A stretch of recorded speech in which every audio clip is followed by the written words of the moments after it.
they're mounting these multi-front institutional assaults that we've never seen in our history. 1, 2, 3, 4. Hey there. Welcome to the Small Business Black Holes podcast with Alan Pence, where we help you navigate today's chaos with precision. Your host, Alan Pence, has 25 years of experience working in business and government, and he knows how the old rules have fallen apart. Each episode, we'll explore how to thrive in this new landscape by mastering the small business black holes while everyone else is still figuring them out. Let's dive in.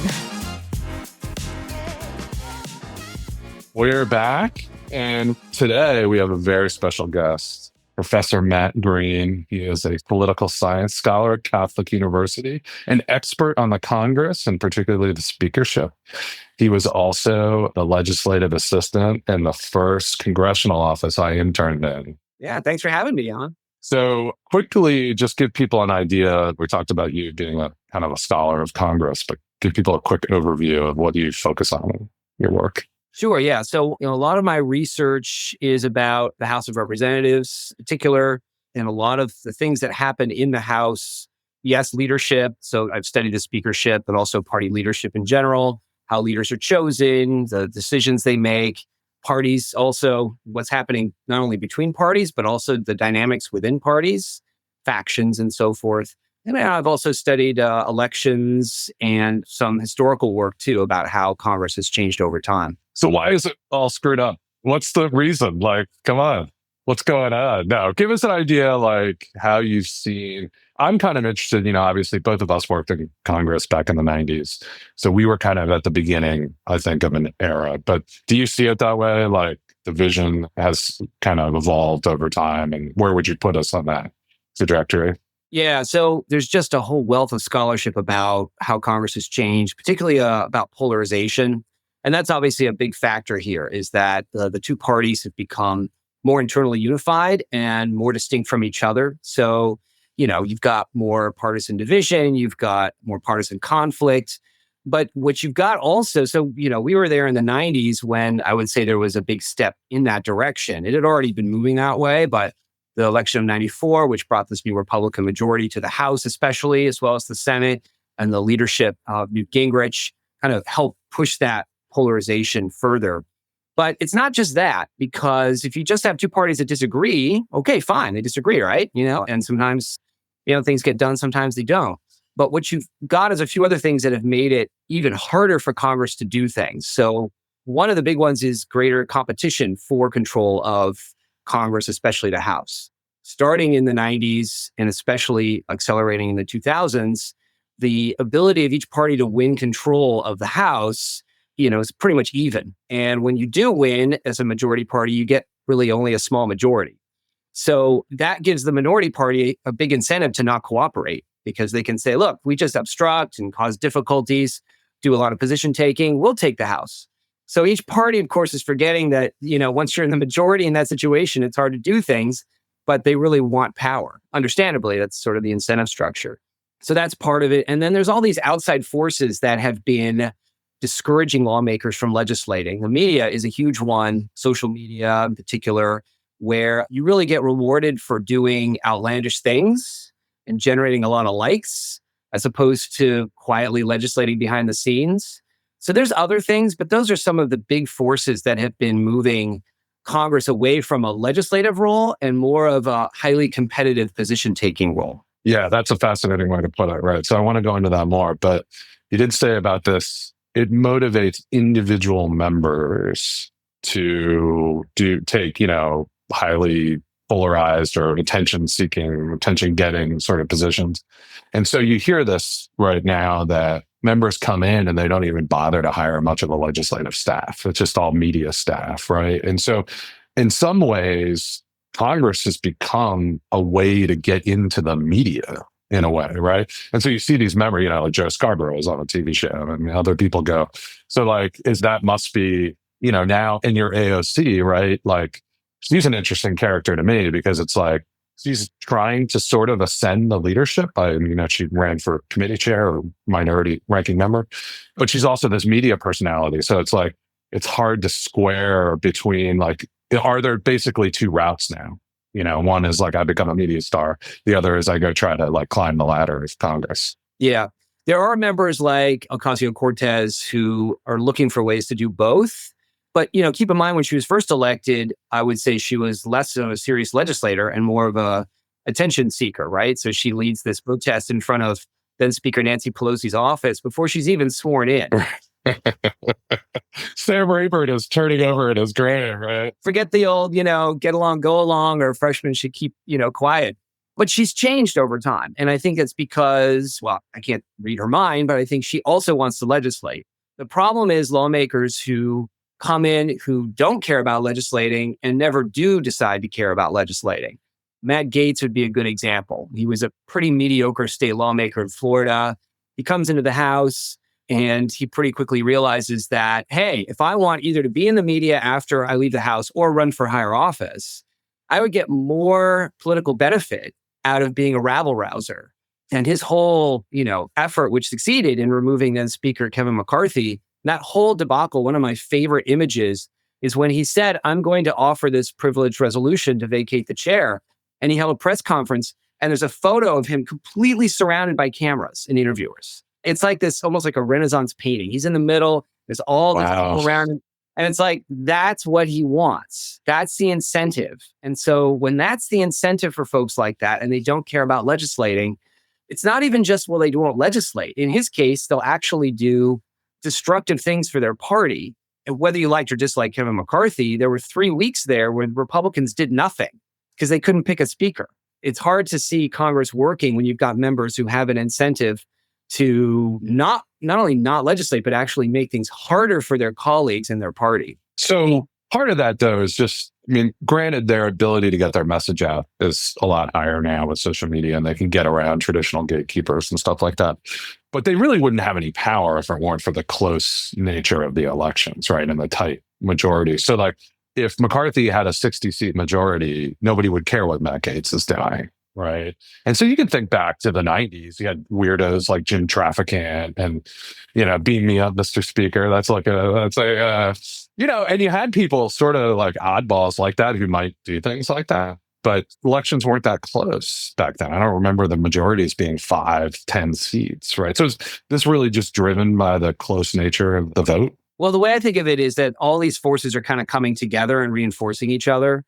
So you're right. If McCarthy had a 30 or 40 seat majority, fine. Matt Gaetz, whatever, is just annoying. He has a lot more leverage because it's a small majority. That's true. But at the same time, Jim Trafficant, right? He's kind of this, right? She said oddball, getting up there. I got my 3 issues and I'm just going to talk about them in 1 minute every day. Go look him up if you've never heard of him. He's hilarious. Yes, he was quite a character. But he never really seriously threatened to remove the speaker. And if you go back to like the early 80s, then the Democrats were the majority. Tip O'Neill was the speaker. They had a pretty sizable faction of Southern conservatives even then.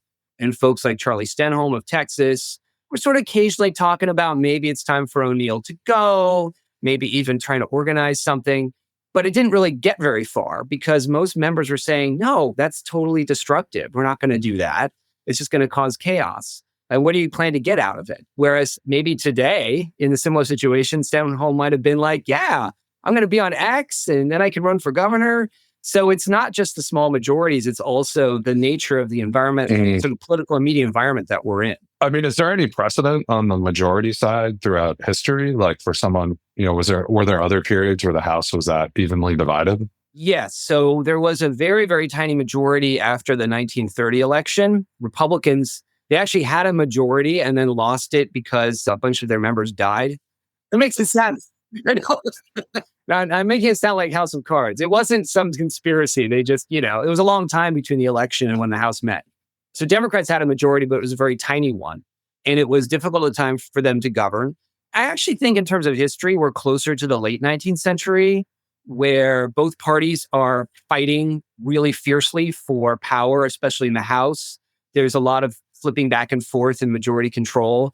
And Congress isn't really getting a whole lot done, more than they are now, to be sure. But it was a period of a lot of unrest, social unrest, political uncertainty. That's, to my mind, about the closest analogy historically to where we are today. Is there anything to learn from that? And this is sort of what Williams, Jennings Bryan, and like McKinley, or are we talking like Hayes or? Yeah, more like 1870s, 1880s. Yeah. So a bunch of speakers no one's heard of, a bunch of presidents. Actually, it's interesting, Donald Trump was elected Cleveland, right? non-consecutive terms, and the last president to do that was Grover Cleveland, same time period, 1884 and 1892. So what can we learn from that? I do look back at Grover Cleveland and trying to figure out what can we learn from the situation. I guess the only thing I can say is until there was some stability in the system where you had a little bit less competition for power and frankly, parties that kind of sorted themselves into more consistent ideologies, there's just a lot of uncertainty and unrest. And then the other thing too, I guess the grassroots, there's a lot of stuff happening in that time, labor unions, the early, well, it was with the populist movement, but, looking at the grassroots, it's a kind of way to shift the political paradigm because the people in power just can't or won't really do much for a lot of the same reasons that we have a pretty paralyzed Congress today. So, that raises some interesting questions today because you see sort of like the difference in the two parties right now. And it feels like the grassroots, there have been movements on both sides to some extent, right? But it feels like the Republican ones have been much more effectual over the last, at least in terms of how it plays out in Congress, right? So you have the Tea Party, kind of had the MAGA movement, and they sort of taken over, right? And now there aren't like as many independent factions in the House as there used to be, whereas you haven't seen that on the Democratic side quite as much. Would you say that's true? Yeah, I think so. There have been movements on the left, but I don't think they've been like durable. So you had the Black Lives Matter movement, but it kind of faded away. If you can remember back to the 99%, 1% movement, that kind of faded away. Occupy Wall Street sort of thing. Yeah. That's right. Yes. Thank you. Occupy Wall Street. And even MAGA isn't really, I wouldn't call it a grassroots movement. The Tea Party, though, I was very skeptical of it because it didn't seem organized, but that proved to be its strength. And that not only brought a lot of Republicans to Congress in 2010 who were deeply skeptical, not only of big government or federal government, but even like working with other folks they disagree with. That really sent a big signal, I think, to House Republicans that, hey, this is where our base is. And that can have a durable effect on how a party, views its voters and what they can do and what they've been given authority to do. Whereas, Democrats, you're right. It seems like, they have these sort of wave elections like 2006 and, this reaction to the Republicans 2018, but they don't seem to be as durable or supported by this kind of broad-based grassroots movement to shift the party. Yeah. And you hear right now people talking about the beginnings of some kind of like blue Tea Party movement, right? How, in response to the cuts and firings in DC. And it is very preliminary, right? So these are, maybe this is wishful thinking on a lot of people's part. But it does feel like what happened with the Republicans was an anti-establishment movement, right? Where, Eric Cantor loses to some no-name guy outside of Richmond. And is that could we be seeing the beginnings of something where you're sort of like an anti-party establishment? Hey, you're not doing enough to fight Trump. Don't listen to James Carville. Go out there, take to the barricades. It would be interesting to see. It's probably way too early to tell, but any thoughts on that? Yeah, I think it is way too early to tell. And here again, it's easy to fall into a trap. I fall into this trap. You read social media and, people are screaming on the left, like, oh my gosh, Democrats are useless. We have to primary all of them. I'm like, dude, it's like beginning of March. Okay. I have an odd numbered year. It's a little early. The Tea Party movement didn't emerge until around now, late February, early March of 2009. So it's just very early, I think. I do think that, definitely the message I hope is being heard. I think it's being sent to leadership that this is not a typical kind of situation where you say, okay, we just sit back and in 2 years, people will be mad and vote for us. You always have to be proactive, especially in the minority. You can't assume that there'll just be this natural reaction. The problem, I think, is that a lot of folks are upset with Trump. This is a battle that's being fought in Washington. It's about, who his lawyers are. It's about these mass firings that are happening. And so how do you get, if you're in the minority, or as they say, the deep minority, as Democrats are, how do you deal in this situation? You can have angry people at town hall meetings who are angry, but What do you do when the president says, I've just eliminated USAID? And what, our system is not really made to deal with situations like that. And that's, I think, the real challenge Democrats have. Yeah, no, definitely. And just I referenced Carville. He came in, I guess, in New York. He did some interviews and then a New York Times op-ed saying, I don't think he was saying retreat for 2 years. I think he was saying play some rope-a-dope, right? Yeah, I think he referenced Muhammad Ali's strategy against George Foreman, like let Trump and the Republicans go out and try to slash all this stuff for another couple months. Don't vote for it or anything, but like just let them walk the plank themselves. And then once you see the poll numbers go down, then strike, right? Was sort of his idea. Any sense from you on, I don't know if you get into like the game theory of politics there, but what do you think about his strategy overall? Well, I think there's a lot of wisdom to it. And before Trump was sworn in, I would have been with that 100% because, again, Democrats are in the deep minority. They can't do much anyway. And when you have a party that's the majority, one of the best things to do in the minority is make sure everyone knows who the majority is. So the blame, or it can be credit, right? There's a risk. But if things go bad, go sour, then the blame rests with that party. But again, the problem here is it's not that Trump is saying, it's not just, I want to increase tariffs, right? Which is, if that actually happens, will probably have a pretty negative economic effect. And it's not even, I want to shrink the size of government, or even I want to deregulate the news. The last story I saw, I want to make it easier to cut trees and national forests. It's that they're literally trying to expand the power of the presidency. And it's not only costing people jobs, it's also potentially restructuring our whole constitutional regime. I don't think that like sitting back and waiting to see what happens is necessarily the right approach. Oh, well, people are mad. They'll vote for us in 2026. But of course, now we have this elected dictatorship. Oh, well, you know what I mean? So that's the promise. Trump and these Project 2025 people, I assume, are behind this, are really just pushing the boundaries in all directions. They're mounting these multi-front institutional assaults that we've never seen in our history. And that's where the rope-a-dope, the danger with that, if nothing else, is that the base will get mad, as they already are. And then they might start primarying incumbent Democrats. So I think you've got to do more than just say, wait till 2026 or even let the poll numbers go down. I think Democrats are looking for something. And those of us who care about our constitutional system want to see more happening here to ensure we have checks and balances. Yeah. And to your point, don't forget, the Tea Party probably cost the Republicans the majority in the Senate or the House a couple of times, or at least by poor candidate selection. I believe at least one of those Senate, times they would have probably had the majority. So probably the Tea Party was like I don't know, it's hard to say, right? Because a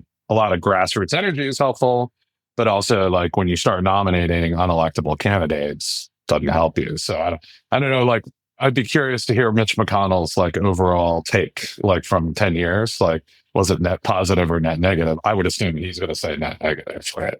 Yeah, candidate selection is an important part of it. So you want to channel that anger and frustration if you've got it in your base, right? And not just let it run free. I think that the young guns in the House, who are now all gone, McCarthy was one, Ryan was another. McCarthy was the person doing campaign recruitment. He just saw it as like, great, these guys will vote for us. And so here we go.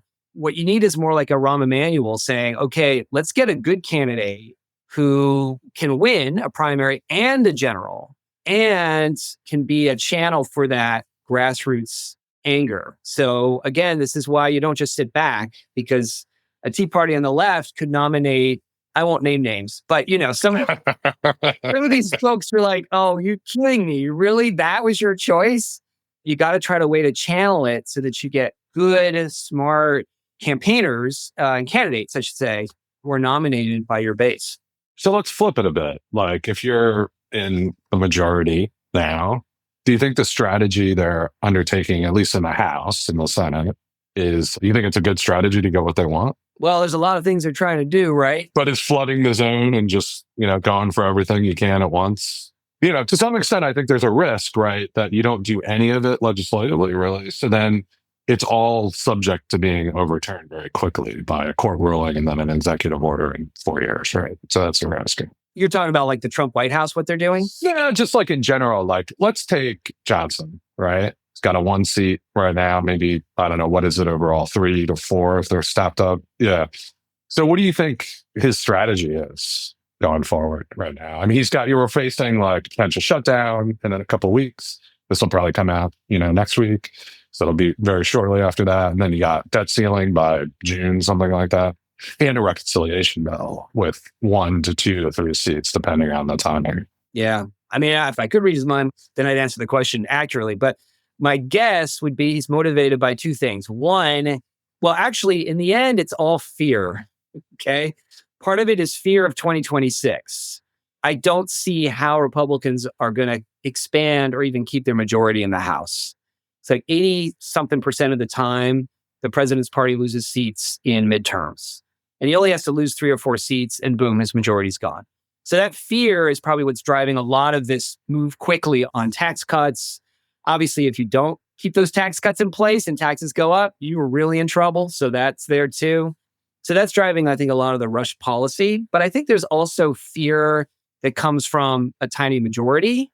It takes 9 Republicans to offer a privileged resolution to vacate the chair. I could totally find 9 people. I'm sure there's 9 who could do it. And last Congress, it was 1, right? Just 1 person. That's right. Yeah. They changed it to 9. I don't know what that magic number is, but 9. They just picked the Supreme Court. They're like, hey, Supreme Court left, so we'll take that. It's more than 1, less than 10. I don't know. It's an odd number. So he's got that. The Freedom Caucus, every Congress, you never know what they're going to do, but they certainly have established themselves as the deciders, as a faction. And what are they now? Are they MAGA? Are they old line fiscal Republic?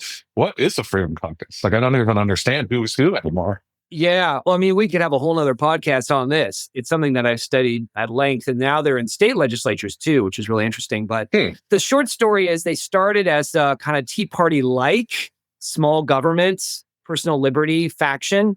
People, though, were mostly mad that Speaker Boehner was making deals with Obama. And then they established themselves as a real force. They were willing to try to kick out the speaker and block bills. Then when Trump came along, they stuck with that principle. So they were actually willing to push back against Trump. But Trump, this is the fear factor that's also in the speaker's mind, basically spooked them by saying, you guys, I could destroy you all politically. And so they switched and instead decided, let's go with Trump.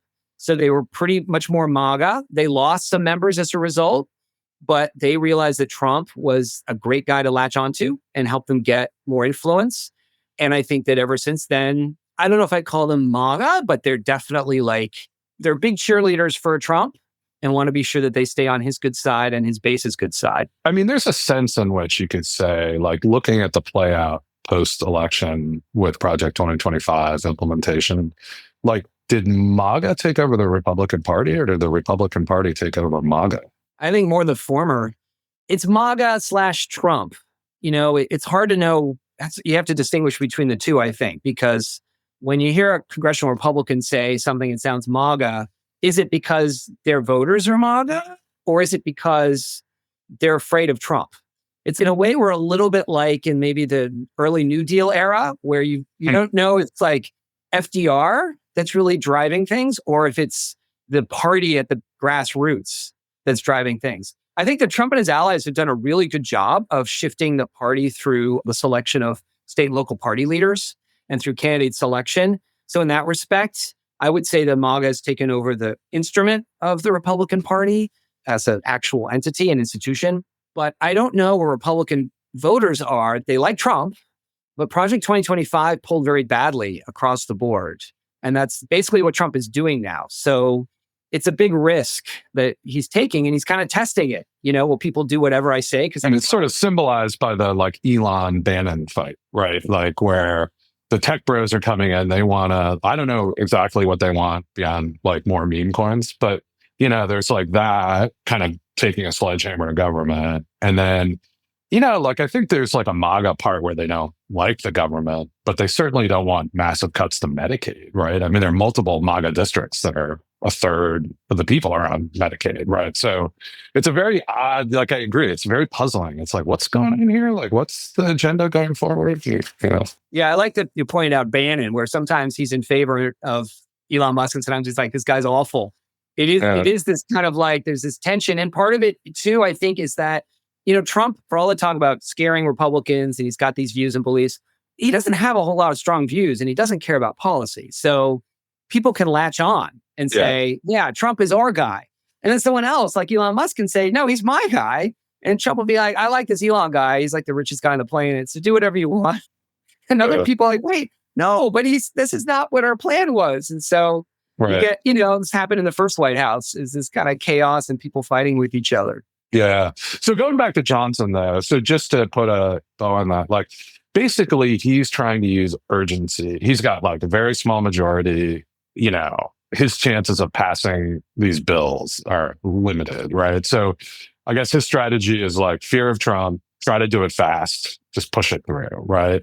And like he doesn't really have any other options, does he? I mean, because of the small majority plus polarization, he doesn't. In the old days, where things were more flexible and there was less partisanship, he might be able to negotiate more with Democrats, build a bipartisan, agreement of some kind for something, lose some Republicans, gain some Democrats. But this emphasis that you have to only work with your party on high profile issues, ideologues love it, but leaders, it totally constrains them. And I think Trump is making things even worse, because if he hadn't done all this crazy stuff, maybe some Democrats would be like, oh, I don't want to cross Trump. But now it's like, I will never do anything that Trump wants, ever. So really the optimal strategy, like I sort of outlined, was Johnson should have done whatever deal he had to do to get a full year omnibus or CR or whatever, plus a debt ceiling increase before the new Congress started, right? Because now they've shown all these cards and gone really hardcore, and they're kind of basically forcing the Democrats not to vote with them. It's like a very stark challenge, right? So they could have had like a whole year, basically, and been able to do whatever they wanted with very few checks. And now it feels like they've set up two big signposts along the way that Democrats can leverage. Yeah. I think Johnson, I don't know what he really wanted or if he had an option, but if he'd had the option, he would have much preferred to do that. Yeah. Because Trump is so unpredictable, doing all this stuff has just burned so many bridges with Democrats. It would have been much smarter to be like, oh, yes, Trump will be more moderate and let's just get this done. And then things will be lovely and we'll just extend tax cuts. Then Trump comes in and says, burn everything down. And Democrats would have been like, we have no leverage. But, what happens in the shutdown is the big question mark. I really hope we don't have one. I know Johnson has retreated somewhat on his original attempt to have the Doge cuts implemented in it, put into it. But what is it? Do you understand what that means? Like, so to me, it's like, if you don't put the Doge cuts until 2026, does that mean you have to spend the money in 2025? Well, I guess the idea was, what the White House is doing right now is basically, from my understanding, illegal. It's impoundment. It's just refusing to spend money that's been appropriated. But if you can get those impoundments into law through the CR, then it's a done deal. And then it's like, okay, it was impoundment, but it's moot now. They just did it a little early. So if he can't get that into the CR, then it's still technically, I understand it, illegal.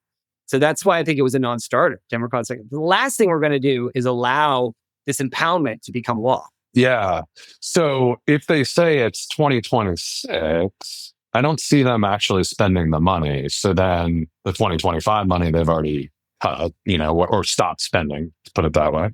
And if they can only codify that in 2026, that means that they've impounded in 2025. And that would go to the Supreme Court, no question, right? I mean, it would go through the courts. I don't know what the Supreme Court would do. They might just refuse to. If the last court says it's illegal, the court might not want to hear it. But yeah, it's going to go through the. But effectively, they would either rule on it or endorse its impoundment, right? So effectively, right, but not rule. So basically, a clean CR is a setup for constitutional crisis, right? Yeah, I know. I wouldn't use the word crisis because I feel like word gets used so much. We're not quite there yet, but yeah, it's a constitutional challenge. Yeah, that's better said. I think good point there. We shouldn't say it's a crisis until it is actually a crisis, right? So that seems like playing with fire. And I guess maybe when you don't have a lot of options, you're just looking for a life preserver, right? So you kind of get the sense of, I feel for Johnson. I mean, he is in a crappy spot. And then he takes the blame for everything, right? Like it's always his fault. So he's just some drowning guy, looking for a life preserver. So he's just trying to survive a few more months. And maybe the constitutional challenge is hey, that's better than just having the whole thing melt down, right? And what is this, so I've been thinking through this and it's man, this could get pretty bad. Then you go on to debt ceiling. And the question is, do Democrats actually have the stomach? And that's when I think you'd see this grassroots movement really holding their feet to the fire. And I just don't see Republicans saying, hey, we're going to shut down Doge. I don't see that. So what happens, Matt, tell us what's going to happen. I don't know, man. Every day is an adventure. The best I can do is try to put it in historical perspective and think about what it is that Trump is trying to do and what Johnson is trying to do. But we are in uncharted territory here. And I don't know what the court's going to do. I don't know what Elon Musk is going to do. That guy is so erratic. Who knows? And you say the Republicans wouldn't go against Doge, but they're the ones hearing from their constituents about these funding freezes, long lines in parks. You can see some of them starting to express various degrees of displeasure. Well, I heard over the weekend, people in the Eastern Shore, any business district, very kind of MAGA, conservative Republican, they're not putting seed in the ground potentially because of USAID cuts on farms. Right now, that's rumor, that's hearsay, right? But I think that's starting to bubble up, and that's got to be happening in Kansas, Nebraska, this Iowa, all these places, right? Absolutely. Senator Grassley, right before Trump decided to suspend his tariffs on Canada for a month, he posted on X, please don't put these tariffs in because 80% of our potash or fertilizer comes from Canada. That's going to kill our farmers. And, people are like, well, do more than just post on X, dude. Call the White House. No, that's where you go to figure out what's going to happen is you go to X, right? See what the bots tell you. That's better than writing a letter to the White House, right? Yeah, so we all going to become experts in potash? Is that our future now? And oh my God. These are things I did not know about, right? I'm not a tariff expert, It's like, oh, tariffs are bad. And then you're like, oh, so our aluminum is going up in price because what now? Because all these ways that our global and regional economies are tied together that you throw in a kind of William McKinley approach to undo it all. And it creates potential disaster, a mess. Well, I would come at it from an abundance mindset, Matt, where you're learning about alumina and potash. You're learning about commodities. You never learned about this before. So there's some positive stuff coming out of this. Yeah, this is a learning experience. Wonderful. I didn't sign up for this class. I want a different class. That's right. Yeah, exactly. It's the one that you always forgot that you were supposed to go to, and then the exam's happening, and you're walking by. Right? Okay, so let's get us re-baselined around Congress there. So you say we're in uncharted territory, right? There are some historical precedents, but not many. Are we about to go into...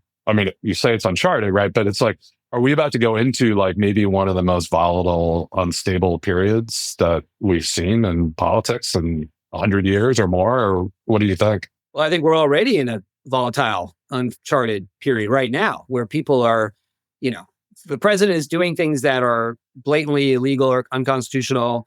Congress is getting crap from their constituents about it, but Republicans are saying, well, whatever, it's the president, he's our president. You've got protests cropping up all over the place. You've got this economic uncertainty with tariffs. We are in a volatile moment. I think when you're in those moments, though, it's really hard to know how much worse it's going to get, how long it's going to be. We think in terms of stories. Our brains are wired in terms of stories. So when we look at history, we think, well, this bad thing happened, but then it was resolved this way. Right. And we forget that at the moment, no one knows how it's going to turn out. So when Nixon was impounding funds, 1972 or 73, it was 2 years before it was resolved against him. And that's just one thing. Trump is doing that times 100. So frankly, a lot's going to depend on voters. Like you said, public opinion. Trump doesn't care too much about it, but Republicans do. I think a lot is going to depend on the courts and what judges are saying. Obviously, there's talk whether Trump would follow what judges say, but let's assume he does. And then kind of where this whole plays out with, I think, the Republican Party, frankly. I can see the Democratic Party doing the status quo thing and winning seats, losing seats, but the Republican Party has moved in this direction with Trump that if they stay in that direction, they are a fundamentally different party than anything that they've been. They're closest to the southern wing of the Democratic Party, which is sort of autocratic and parochial. that wing just never really had power except for under Woodrow Wilson. So what's going to happen? I'm throwing a lot of things out there. I'm just saying there's a lot going on in my mind and trying to figure out what's going to happen. And I just think at this point, it's impossible to say. There are two historic things I want to hit there on impoundment and the Wilson thing, but let's finish. That's a little bit of a rabbit hole. So could you see in the 30,000 foot view? I mean, this could play out in a million ways, right? But like in some ways, it might result in a reduction in presidential power. Right. So you already hear people like, hey, I want to take away some emergency powers. I want to constrain. I mean, in this fight, in the end, if the Supreme Court stands and elections are lost, I could definitely see this weakening the presidency in the long term. That would depend. I think that's contingent on assuming Republicans don't feel like they need to switch gears, like they're just going to support this model of presidential politics, then that would depend on Democrats having a majority in the Senate, a durable one, strategic vacancies or vacancies in the Supreme Court that they fill strategically, and not judges that have a position on Dobbs or abortion, but ones that have a position on the power of Congress, so that you can eventually get decisions that say Congress, it has the power to do X, Y, Z. And then, of course, the election of presidents who will not only nominate judges like that, but would agree to legislation passed by Congress that limits their authority. But there's legislation that gives the president emergency powers with tariffs, right? That can be removed. I mean, tariffs are congressionally in the Constitution, congressional power. So, and like you could look at like things like the War Powers Act or other, which is actually interestingly not really relevant here. But there are a bunch of these emergency powers I could see Congress with a majority, and I agree, the Senate's the barrier, right? The other fear I have that long term, and no need to comment on this, but it's so bad that Democrats come back in, kill the filibuster, pack the court, and get what they want done because it's so terrible what Trump did, right? So that's my fear. And then we're all paying 80% tax rates and stuff. So I think like the equal and opposite reaction can be, because I'm sure once the Democrats get back in, they'll stop right at that moderate point where like it's sane and not go over to the other side. So it is a worry that like once you open the bag on this, like who knows what comes out. So I won't make a comment on that. No, I agree. But we've been delegating powers to the president for like 80 years now. Yeah. And presidents of both parties like it. So you can undo these things, but you got to have a president who doesn't veto them. Right, exactly. It's really hard. Joe Biden, no, I'm in the Senate, blah, blah. Oh, I'm president now. Wait a minute. I like these powers. Yeah. No, you're right. Yeah, I think it would have to be something where maybe the Democrats do something with a filibuster and the court back in service of the president's power. But I agree that usually it's the president who's running the party, right? They've gotten the votes. So those people are going to kind of fall in line with them. So good point. So real quick on the history stuff, I know we got to go in a minute. So impoundment. So I haven't studied at all, but this was a 2-year process. So it was really an act of Congress, the Impoundment Act, that made it illegal, or was it also court-centered? It was both. So Nixon was sort of impounding here and there, and then lower court judges would strike him down, and then he would say fine, and he'd impound somewhere else. And this sort of kept going. It eventually went to the Supreme Court, which ruled unanimously that impoundment is unconstitutional. But also Congress had passed a law that called the Impoundment Control Act or Budget Impoundment Control Act that basically banned impoundments, but they gave the president the power to do it under certain circumstances with Congress's approval. And Nixon signed into law because he was so busy dealing with Watergate, he didn't really have, much else to deal with, fight that battle. But that law actually gives the president more power. And that's the thing about what Trump is doing, right? If he had just looked at the law, he probably could have gotten a good amount of this done by saying, I'm impounding this for this reason. And Congress was not going to override it. But instead, he's just, he's got this Russ Vought, the guy who's at OMB, this weird mindset that's like, I have powers to do things that the courts have not. So I have a hard time believing the court would rule impoundment is now constitutional.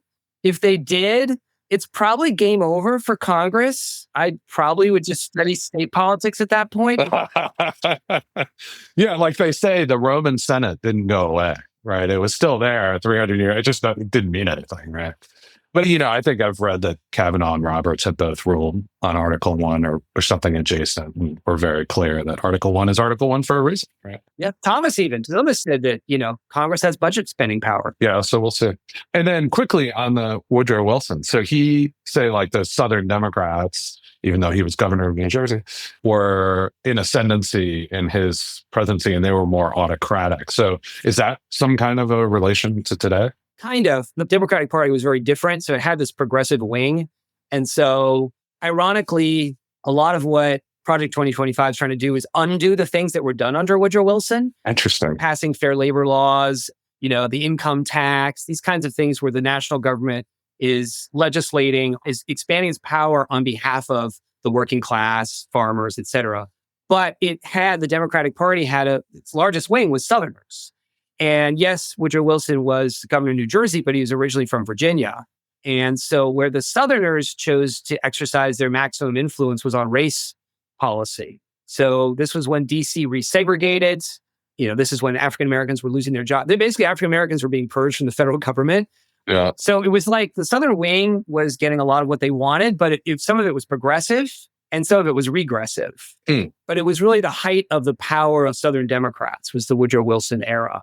So this is somewhat similar in that you've got a MAGA wing of the Republican Party, and they now have power. And they're now actually implementing the things they've long wanted to do, which ordinarily they could not do because either their party was in the minority or they were in the minority. So there's like bits of Woodrow Wilson we're in. We're dealing with bits of Nixon we're dealing with, even a little bit of FDR in terms of early action by the president, unilateral action. But it's still like you mix all that up and then you throw in Donald Trump, and you get a very different... A witch's brew. A witch's brew, yes. Well, Matt, this has been awesome. So I love the historical parallels that helps us give it some context. I mean, there are other people, like I will recommend Matt Glassman, for example, who's at Georgetown. He's got a great podcast. The last one he did was something like, we have no idea what's going on, but we don't like it. And he and Josh Shooter, who are at Georgetown, are really good because they know the history and the process. And there's other folks, really smart folks out there as well, but they may put some more on Blue Sky. We'll see. All right. Excellent. Thanks, Matt. And we appreciate you being on. Yeah. Thanks for having me, Alan. You've been listening to the Small Business Black Holes podcast with Alan Pence. For more insights on mastering the new game, follow @apent, that's APENTZ on X. And make sure to subscribe to the podcast so you don't miss a single episode. Thanks for tuning in. And remember, in today's world, you don't follow the rules, you write them.